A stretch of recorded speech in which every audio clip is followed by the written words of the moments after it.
My sister-in-law looked me dead in the eyes at my husband's funeral reception and said, "You're not entitled to a single thing my brother owned. Not the house. Not the money. Not even his car." And then she smiled, like she'd already won. Hey, everyone, I'm Mia Thompson. I'm 42 years old. And 3 months ago, my entire world collapsed when my husband Alex, 45, dropped dead from a sudden heart attack while we were literally planning our 20th anniversary trip to Italy. One minute he was laughing on the phone with me about pasta recipes, the next, he was gone. Just like that. We had no kids. Alex built a successful tech consulting firm from nothing, started in our garage 15 years ago. I left my nursing job to support him full-time, handling the books, the clients, the late-night stress when deadlines loomed. We were a team. We survived 2 heartbreaking miscarriages together. We were supposed to grow old in that house we designed ourselves. But at the funeral, his older sister Rachel, 48, always perfectly put together, pulled me aside in front of half the family. Her voice was ice. "Mia, let's be realistic. You were never really family. Blood is blood. Alex would want his estate to stay with us." She even patted my shoulder like she was comforting me, while her eyes said something completely different. Before we continue with this video, please like, subscribe, and turn on the notification bell for updates. I was too numb to fight back right then, but the red flags had been there for months. Rachel started helping right after Alex went into the hospital, showing up with paperwork, asking for family documents, moving boxes out of our home office when I was too exhausted to notice. She told cousins I was too emotional to handle anything. She even changed the locks on our storage unit without telling me. I trusted her at first. She was Alex's big sister. She sat by his bed those final days, holding his hand, whispering things I couldn't hear. Now I wonder what she was really saying. The worst part? I'm drowning. Medical bills from the ICU are crushing me. The business needs decisions I don't know how to make alone. And Rachel is already threatening to drag me to court, waving around an old 2018 will copy that leaves almost everything to her and their mother. I begged our family lawyer to schedule the official will reading as fast as possible. The day finally came. Rachel walked in wearing the expensive coat Alex bought her last Christmas, sat down across from me, crossed her arms, and whispered with that same cold smile, "You're about to find out how little you really meant to him." The lawyer opened a folder, and the room went silent. What happened next shattered everything I thought I knew about my marriage, and about the woman I once called family. Let me take you back 6 months before Alex died. I was at the grocery store when Rachel showed up at our house unannounced.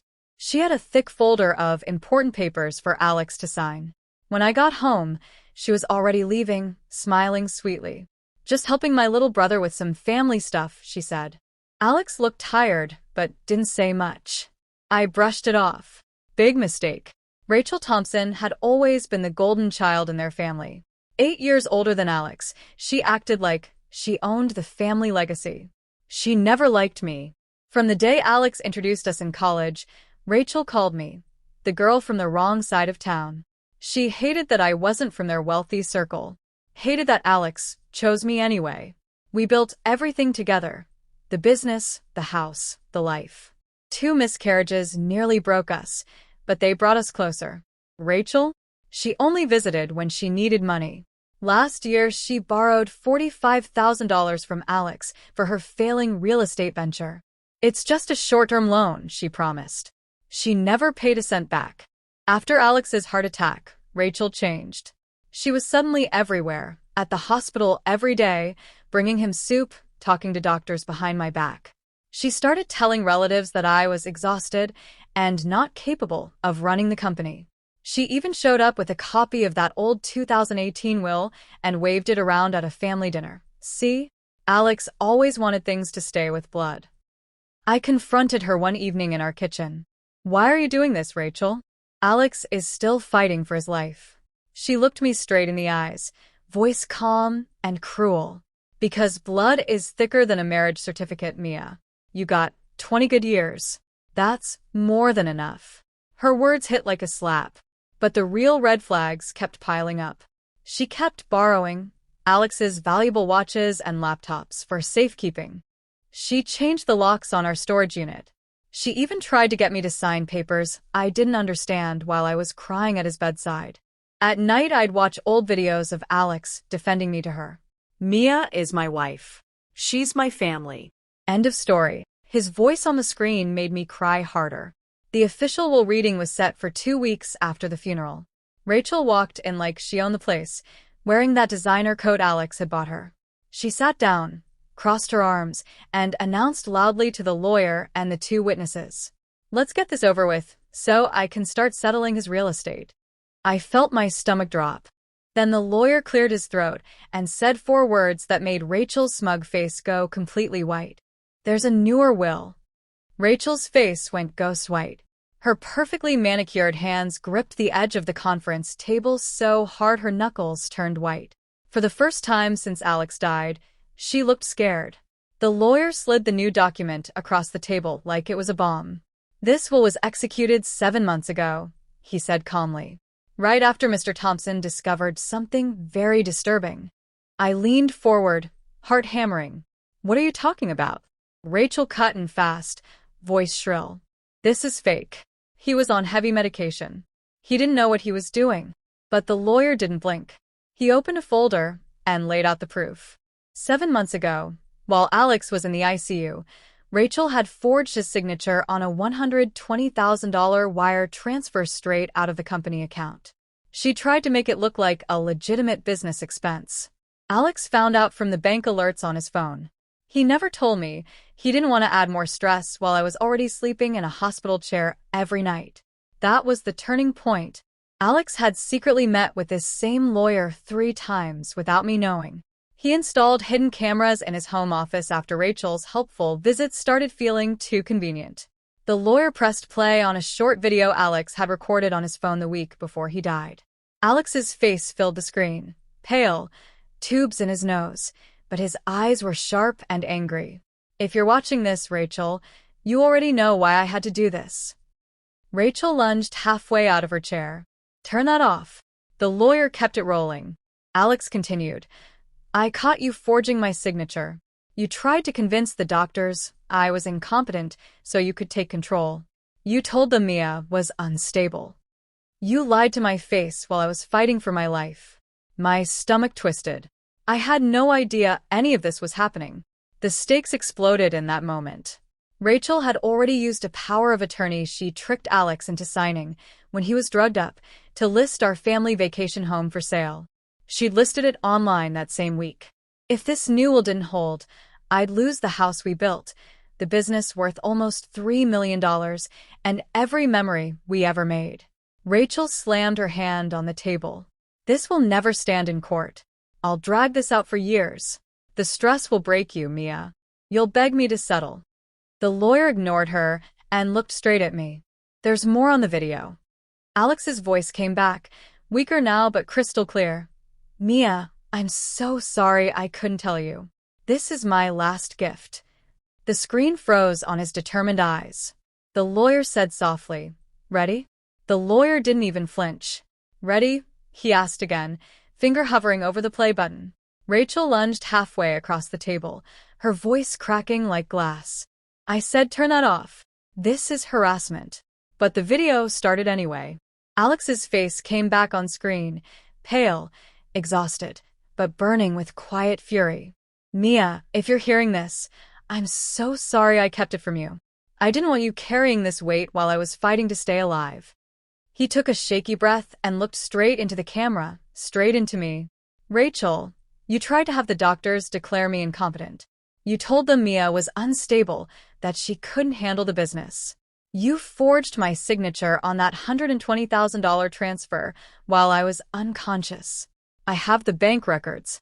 I have the camera footage of you in my office at 2 a.m. rifling through files." Rachel's face drained of color. She sank back into her chair like someone had punched her in the chest. Alex kept going, voice steady even though his body was failing. "I changed the will the day I found out.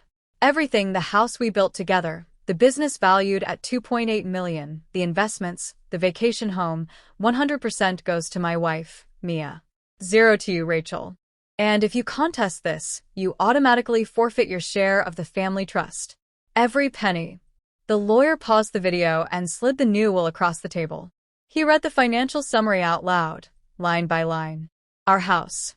The company Alex and I started from scratch. The retirement accounts. All of it, legally ironclad, now mine. Rachel had already spent the $45,000 she borrowed. She'd listed our vacation home for sale under that forged power of attorney. She'd even moved some of Alex's watches into her own safe. Her hands started shaking. The smug mask she'd worn for months cracked wide open. For the first time, she looked small. Alex's voice returned for the final seconds. Mia, I'm so sorry I couldn't tell you. This is my last gift. Use it to live the life we planned, without anyone trying to take it from you again. The screen went black. The room was dead silent. You could hear the air conditioning humming. My heart was pounding so loud I thought everyone could hear it. The lawyer closed the folder and looked around the table. Any questions? Rachel stood up slowly, chair scraping like nails on a chalkboard. Her lips moved, but no sound came out at first. Then she whispered one word, eyes locked on me. How? Rachel stood there, shaking, and whispered one broken word. How? The lawyer didn't raise his voice. He simply slid the full packet across the table, notarized, witnessed by 2 independent people, dated 7 months ago, with Alex's doctor's letter confirming he was mentally competent the entire time. Everything you just heard on that video is documented, he said. The forgery, the power of attorney trick, the lies to the doctors. All of it. This will is ironclad. The old 2018 document you've been waving around was superseded the day your brother found out what you did. Every single question I'd been carrying for months finally got its answer. The family heirlooms Rachel kept taking? Mine now. The vacation home she'd already listed for sale? She had to pull the listing immediately or face fraud charges. The $45,000 she never repaid? The new will included a clause demanding it back with interest. And the business, the house we built together, every penny Alex and I had worked for, 100% mine. No ambiguity. No loopholes. Rachel had nothing left to fight with. I felt it hit me all at once, like the weight I'd been carrying since the funeral finally dropped. My hands started trembling. Tears came hot and fast. I wasn't just relieved. I was seen. Alex had chosen me, protected me, even when he couldn't speak anymore. I whispered to the empty chair beside me, "You did it, baby. You really did it."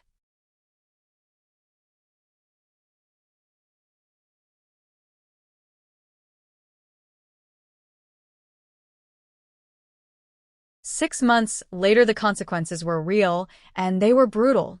Rachel was forced to return every cent of that loan plus interest. She had to sell her own car to scrape it together. The family turned on her after they watched Alex's video.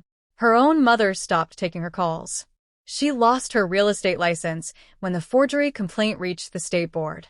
Last I heard, she was living in a 1-bedroom apartment on the other side of town, posting vague social media rants that nobody liked or shared anymore. Me? I paid off every medical bill the day the funds cleared. I kept the company running, hired a manager so I didn't have to do it alone, and started a small scholarship fund in Alex's name for young entrepreneurs who lose a parent. I even remodeled the backyard we always dreamed about, the one with the fire pit and the string lights. I'm standing there right now, holding his favorite coffee mug, watching the sunset paint the sky the exact color he loved. The house is quiet, but it doesn't feel empty anymore. It feels like ours again. I thought I lost everything the day he died. Turns out he made sure I kept the only thing that ever mattered.